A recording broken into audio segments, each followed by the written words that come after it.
व्यक्ति का रंग काला या गोरा क्यों होता है? चूंकि हाल में सैम पित्रोदा ने इस विवाद को जन्म दे दिया, लेकिन डॉक्टर सैम पित्रोदा हैं, इन्होंने ही इस बयान को बल दिया और जो दक्षिण भारत के लोगों के बारे में इन्होंने बोला वो बहुत अच्छी बात नहीं। भारत में अगर आप देखें तो भारत में सभी प्रकार की जलवायु पाई जाती है। जब सभी प्रकार की जलवायु पाई जाएगी तो उस भारत में जो लोगों का रंग रूप होगा उस जलवायु के माफिक होगा, यानी कि सभी प्रकार के लोग यहां पर पाए जाएंगे। पहला कारण तो यह है, जो बात करने जा रहे हैं वह साइंस के आधार पे हम बात करेंगे। अब देखिए, ये आपका है सूर्य का प्रकाश, ठीक।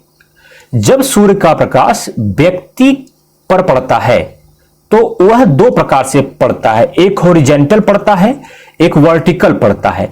तो जिस व्यक्ति पर, जिस समूह पर यह सूर्य का प्रकाश वर्टिकल यानी सीधी पड़ेगा, लंबवत पड़ेगा, तो हमारे शरीर में एक पिगामेंट होता है जिसे हम लोग कहते हैं मिलेनिन। क्या कहते हैं? मिलेनिन।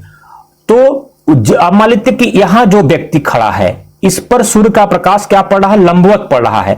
तो हमारे बॉडी का मिलेनिन एक्टिव हो जाएगा। जब एक्टिव हो जाएगा तो वह डार्क रंग में कन्वर्ट होना शुरू कर देगा। तो यहां पे हम लोग कहें, यहां पे हाई मिलेनिन लेवल पाया जाएगा। जहां पर सूर्य का प्रकाश तिरछा पड़ेगा, ठीक, तो वहां पर तापमान भी कम होगा और वहां पर लो मिलेनिन वर्क करेगा, ठीक। यानी कि जिस व्यक्ति के शरीर में मिलेनिन ज्यादा होगा उस व्यक्ति का रंग काला होगा, जिस व्यक्ति के शरीर का में मिलेनिन कम होगा वह व्यक्ति गोरा होगा। जैसे कि आप लोग यूरोप को देख लें, जैसे आप लोग कहते हैं कि रसियन लड़कियां बड़ी सुंदर होती हैं, तो रसियन का भी एग्जाम्पल ही है वो चूंकि वहां पे जानते हैं कि विश्व की सर्वाधिक ठंड पड़ती है साइबेरिया वगैरह में, तो वहां मिलेनिन जो का रंग जो होता है वो काफी मतलब कि लो होता है। इस नाते वहां के लोग काफी क्या होते हैं?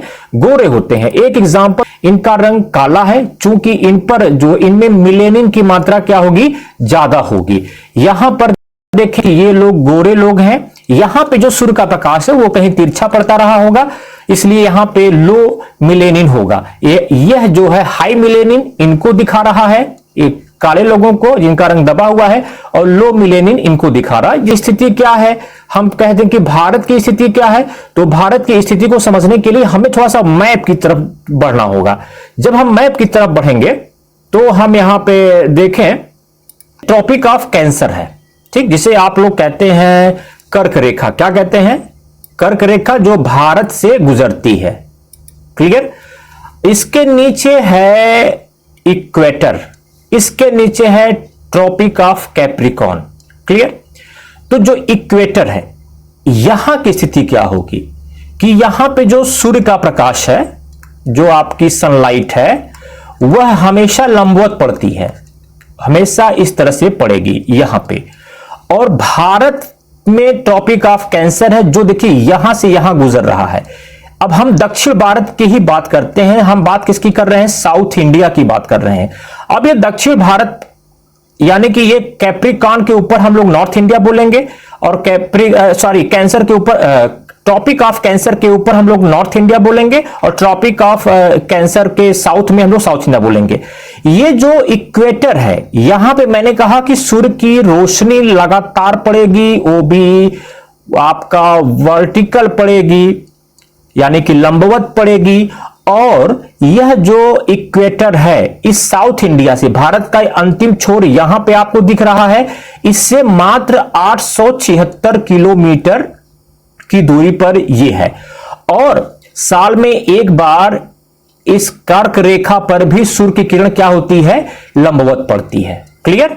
तो इस कर्क रेखा, टॉपिक ऑफ कैंसर और इक्वेटर का जो सम्मिलित प्रभाव है,